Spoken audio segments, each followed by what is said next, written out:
Maryann, thank you for indulging me with your presence today. Thank you for the invite. Of course. So tell me, before joining Neatt in 2020, or incorporating it, you mentioned, Yes. right? You spent 2 decades in healthcare and insurance. Can you take us back to that time? Absolutely. My passion stems from helping people improve their life, and that meant all the way through from healthcare to insurance and financial security. And it was something that I'm very passionate about, and I still continue to be. I like to connect with people. Right. And the one word I hear over here that you've used is passion. Yes. So how have you transitioned that passion from, you mentioned you were in nursing and you were an underwriter, always working with people, but into building communities? Good question, Tanya. I went from taking care of people in the healthcare industry, then I transitioned into insurance and financial security, and then I realized how important home environment is. So that was sort of a natural leap for me. I have a creative side, so I tapped into that, and I started a small interior design company.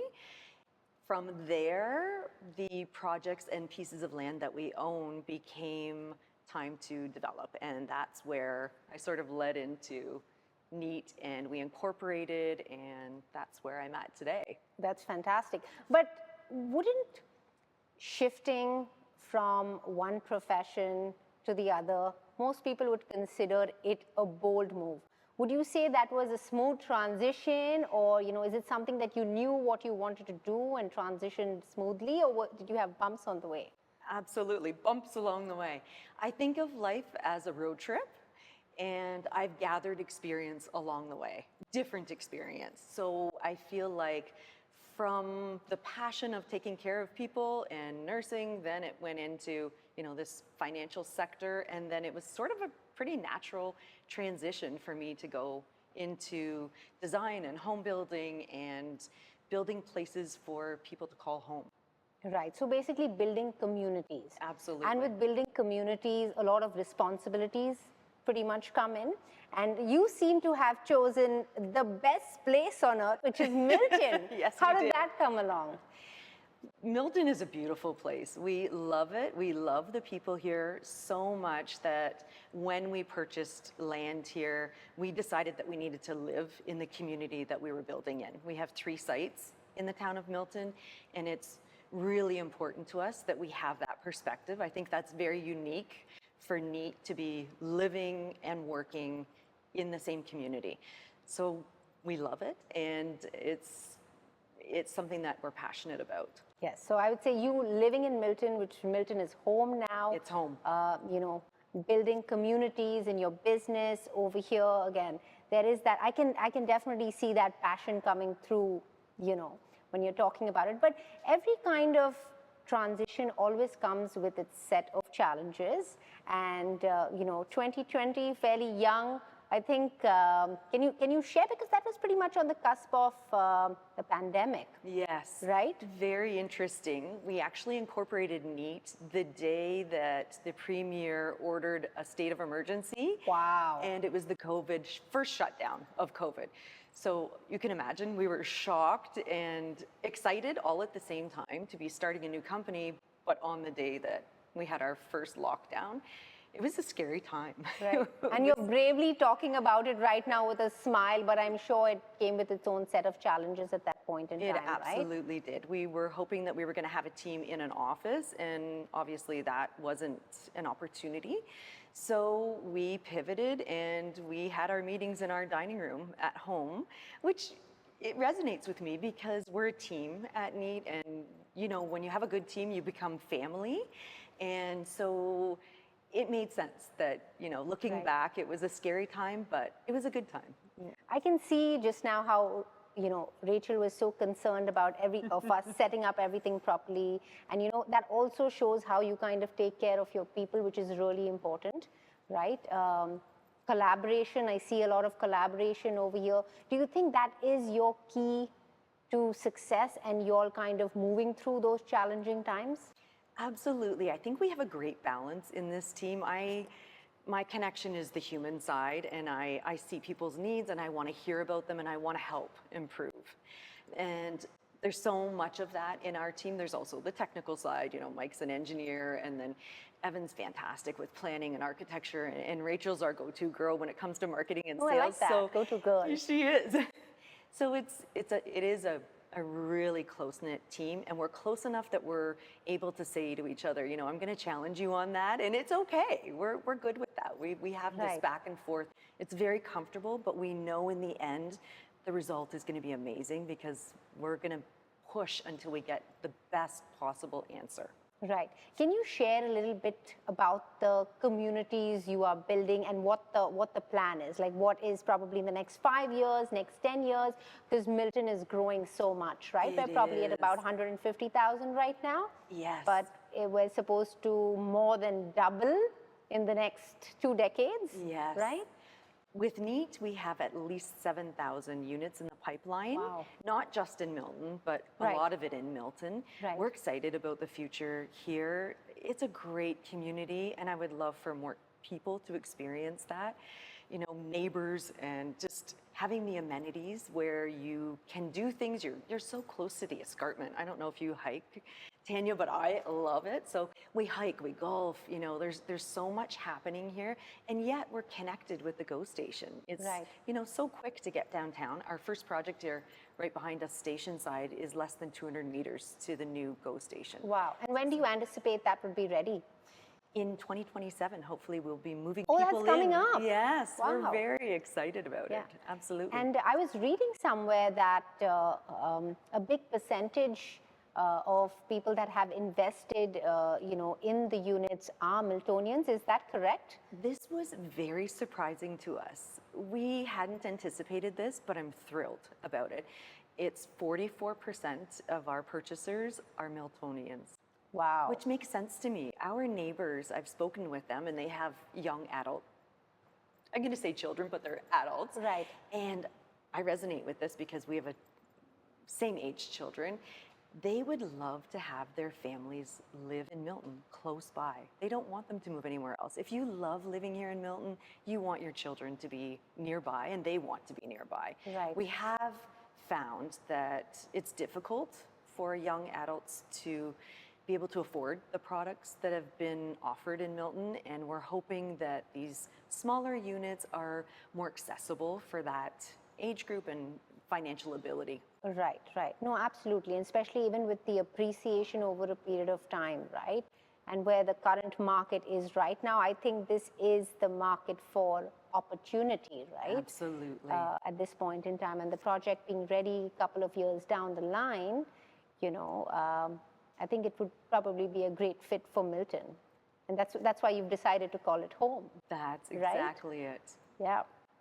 So Maryann, your approach to community building is both, from what I hear speaking with you, is innovative and forward-thinking, especially when it comes to, the work you're doing within the community, because I'm thinking when you're building, you're putting the community first to see what the needs of the community are, right? Absolutely. In terms of when you sit down to do that research, are you really engaging with the community? Is there a lot of support from the community? Like, how has that been?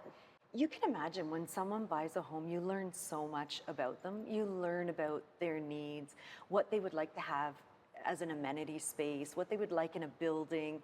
We learn so much from them, and we listen. So we're able to adapt our designs. We have a small team, and it's important to us to hit the needs. How small is your team? Our team's less than 10 right now. And so lean and mean? We're lean and mean, and we're adaptable, and we're inclusive, and we're able to listen.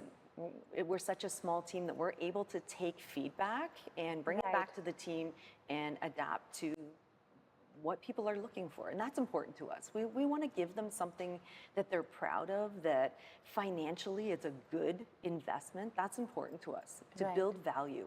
Right.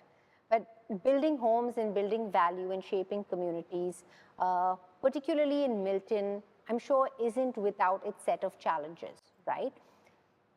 How do you stay energized, and continue to kind of move through, because these are big mega projects. These are big mega visions, right? These are big investments at the end of the day. How personally, I would say, if you'd like to share, how do you keep on track? How do you stay focused where you know the big picture, but there are those smaller steps that you need to take to get there? That's a great question, Tanya. The way I think of it is it goes back to a road trip.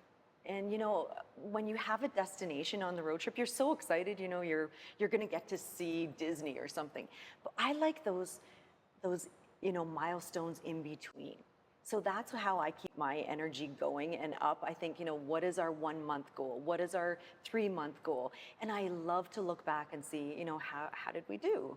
Did we do okay? Do we need to adjust? It's those things that keep me energized. And to be very frank, the bottom line is I get extremely excited when I am able to come over here and see a purchaser and I know how excited they are about this investment. That truly energizes me. It's people. I like to connect with people. Right. And I would say the biggest endorsement, I also feel like I live in the community, right? So you live over here. This is home. So this is where everybody needs to be, and you kind of want to pull everybody in your direction, right? That's so true. It's not just about selling another unit. It's about a lifestyle. It's about, where people are making an investment financially, but there's also that happiness and joy quotient associated with it, which comes with good lifestyle.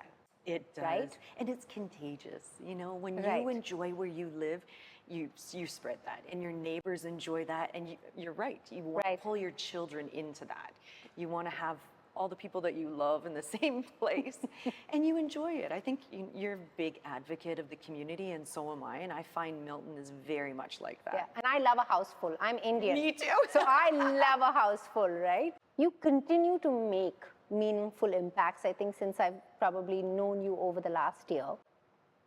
What do you hope your lasting legacy with Neatt Communities, because that's how I see it, will be in the neighborhoods you helped build? And how do you envision the future of this space? I'm glad you brought that up, Tanya.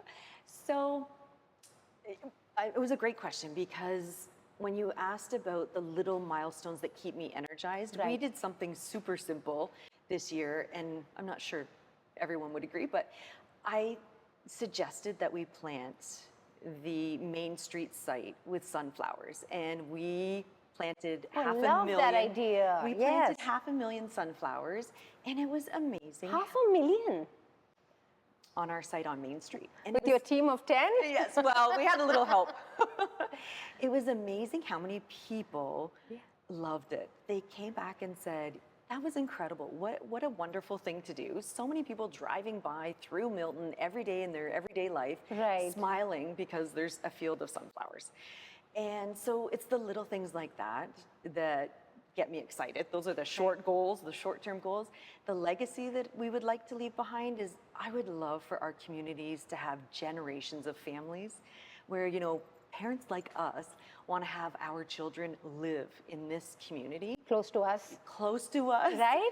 In the same neighborhoods. That I think would be the most impactful legacy that we could have. Well, the sunflower story that you shared, in my mind, when I pictured it and imagined it, was a moment of magic.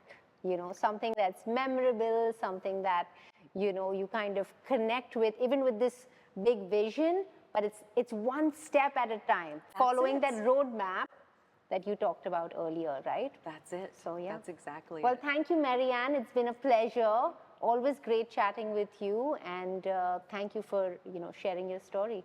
Thank you for inviting me, Tanya.